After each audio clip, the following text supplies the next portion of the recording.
Welcome to Morning Glory Farmstead. My name is Lolly, and this channel is all about gardening, animals, and nature. I see y'all have helped with the landscape fabric a little bit more. Way to go, runner. Way to go. And there goes Belle, and she is special because she's my only Easter egger that lays blue eggs right now.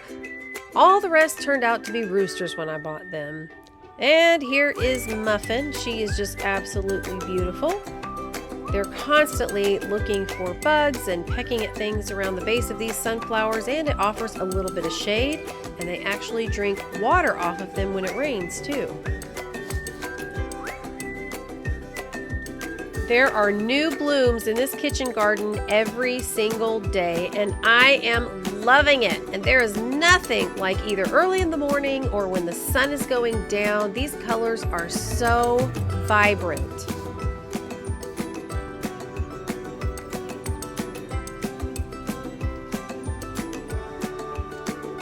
It's 6:30 in the morning, and that means it is time to put out some breakfast for these birds.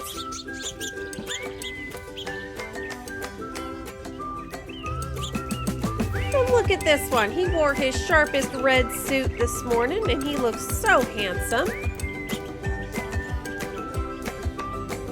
And there's Runner keeping track of all his girls all over the yard.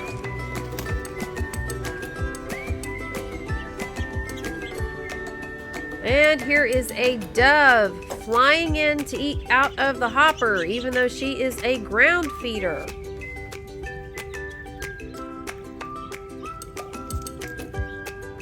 And these male goldfinches are always beautiful to look at. It never gets old. And y'all, they sit on the sunflowers in the yard and they match the flowers, and it is the most beautiful thing. And every time I try to put my camera out to catch it, they fly away.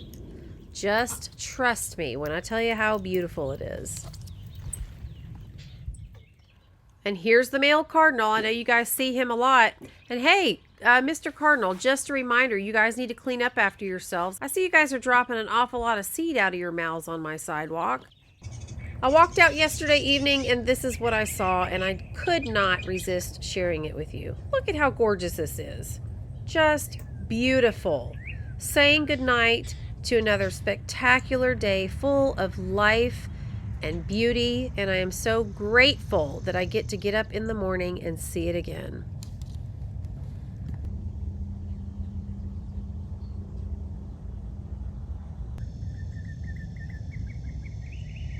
Hey guys, before I forget, just a couple housekeeping things.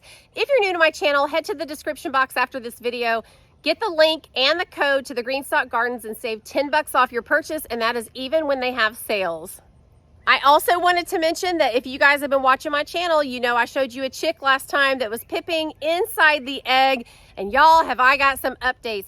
There are so many changes to the chicken situation on this farmstead that I'm gonna have to make a completely different video for that, so you guys stay tuned.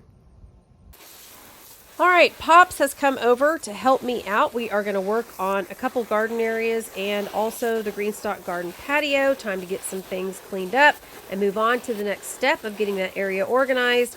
And it's hot as blazes. And so I've got to get this pool cleaned out so the dogs can get in there. And George is up to his usual shenanigans, making things so difficult. Y'all, this is what he does whenever I turn on the water, if you haven't watched the other videos. But once this pool is filled up, he doesn't want to be in it. He just wants to play in the water and get wet. Now, with Barge and Sadie, it's a totally different ball game. Y'all know they're the Great Pyrenees Australian Shepherd mix, and they love to get in this pool. Y'all, when it's snowing outside, that is their favorite. So whether it's 70 or 100 degrees, they really get hot. And so I put this pool out here so they can just stand in it.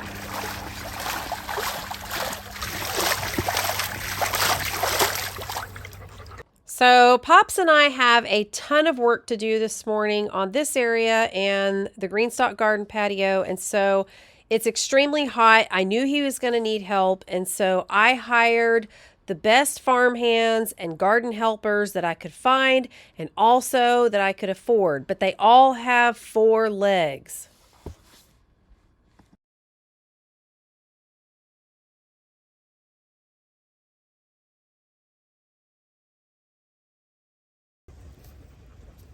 Yeah, I know it's hot. Hey, I was actually able to talk a couple of the grandkids into coming over and helping out. So this is fantastic. We got more arms and backs and legs to use besides mine. If you've watched my videos, you know I have lymphedema, and y'all, this heat kicks it into high gear. It's progressive, and as it gets worse, it doesn't get any better. So I'm really struggling right now to do everything I can just to continue on, but I am not going to turn down any help from the family. All right, so we moved all of these GreenStalk tiers out that I've been waiting on to go to seed. I asked my chickens if they would help out too. You know, just get any kind of spiders that look like they might bite us, any kind of bugs that you think need to go. Just go ahead and clean those out. So they're on duty as well, and they're doing a fantastic job. Here's a tiny little butterfly on one of the humbutter flowers. Y'all, this humbutter is always full of butterflies, but I don't always have my camera, and I was actually so glad at least to get one. This thing is really doing its job, and it is so beautiful to look out there and see the butterflies and the flowers. Now, after we moved all the GreenStalk tiers, Pops went in there and dug up all the weeds and everything, and then we were able to put some more landscape fabric down. Once we got that finished, my grandson came and helped Pops spray off all the red clay from this patio. Y'all, this thing stays red. My goal now has changed, and I'm going to put some rocks around there where that landscape fabric is, just to kind of give it a nice border. But I've decided not to try to figure out how to roll these GreenStalks over there. It is what it is. I'm going to leave them on this 8x10 and be done with it.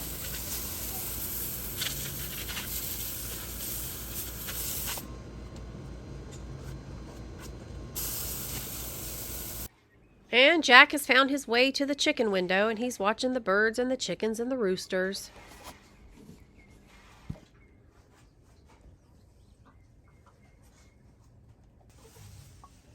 The chickens love to hang out in here, especially as the flowers are blooming and the bushes are getting a little bit thicker. It offers a lot of shade, and they love drinking out of that bird bath.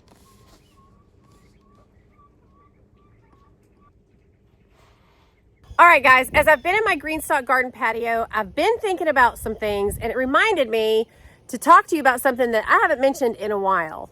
That would be strategy. Y'all, when we have in-ground gardens or raised beds or grow bag gardens or greenhouses, whatever it is that we're doing, we usually use some type of strategy. And I just wanted to bring that up for GreenStalks as well. So you want to think about what is the goal of the GreenStalk and how many do you have? And I know I've talked about this in another video, but it's been a long time and I get new subscribers, so I just wanted to bring it up again. So think about things like, is this just a hobby garden for you? Do you want to provide food for yourself and your family? Is this the way to make your food budget go a little farther? What is the purpose of the GreenStalk? You want to use strategy just like you would any other garden, because that's what it is. It may be beautiful, but it is still a garden. So do you want to grow things that are beautiful to look at? Do you want to grow things that you can eat? How much room do you have? And let's think about all of those things. Because the first time I had a GreenStalk, what I decided to do was just try a little bit of everything. I just threw a bunch of seeds in there to see what would happen, and it was great. I got a lot of different foods. The golden zucchini and the long red noodle beans were my favorite, along with some of the tomatoes, but I didn't get near enough of the foods that I liked. And so you want to think about that when you're planting. If you just want to taste a few things, try some new things that you've never had before, then yeah, go ahead and plant some different seeds in all the pockets and just kind of see how it goes and how well they do in your climate, you know, with the amount of shade that you have and sunlight and just, you know, your ability to be able to water them when you need to and all of that. Just see how it goes. If you really want to be able to grow food for meals, you're going to have to plant a little bit more, you know. One pocket may not cut it. Now I have 7 GreenStalks, and of course I always say not everybody has to have 7, but that's because I have some that I just plant a variety in to see what happens. I have the humbutter that's just for the hummingbirds and the butterflies. I have the beanstalk, which is for all the beans and the snap peas and things like that. I've got one just for tomatoes, except for the strawberries that are on top. So you really have to think about what you want your GreenStalk to do for you, just as if it was a garden that was in the ground or in your raised beds. You have a certain amount of space, and you've got to decide what to plant where and how much. So when I planted the long red noodle beans that were my absolute favorite, I got about 5 or 6 for the whole season because I just didn't plant enough. So I learned my lesson and I planted more this time. So you've got to think about, what do you really want to eat? Because if you're not getting satisfaction from your garden, you're not going to tend to it as much. If you've got foods that are growing that you really love, or flowers that are really beautiful and they bring you joy, you're more likely to take care of your garden because it is fulfilling your goals. Now, if you've only got one GreenStalk, there's nothing wrong with that. There's a lot of people that have just one, and you really got to think about how you use it. But the process is no different if you have one or if you have 5 GreenStalks. You still have to think through the same process. You've got to think about what you want your GreenStalk to do, how much space you have, and how you're going to use it. So you may want to get another GreenStalk, and if you can't afford it right now, that's fine. You can wait till they have a sale. You can wait till the next season, whatever you need to do. But just try to be strategic and plan ahead of time so that you get the most satisfaction out of your garden. It's going to do whatever you tell it to do. If you only plant a few seeds of something, then your harvest is going to be much smaller than if you planted several seeds in a few of the pockets or even a whole tier of something. So in your GreenStalk, do you want it to grow a couple of your favorite foods and a lot of it so that you have that to munch on throughout the season and to fix some meals for your family or whatnot? Or do you want to try a few different things but only get small quantities? You really have to think about how much you want to plant of what food. You know, you can always plant your favorite foods right now and then plan ahead to get another GreenStalk so that you can try even more varieties. So you guys, that's just some things to think about. No need to stress about it. If you haven't planned a thing in the past, whether it's for spring, summer, fall, whatever, just look ahead to the next season. There's always time to plan and strategize and think about how you want to use it. All right, guys, I hope you're enjoying the gardening season. Don't forget to strategize for the next season, and I'll see you real soon in the next video. Until then, y'all have a great couple of days. Bye-bye.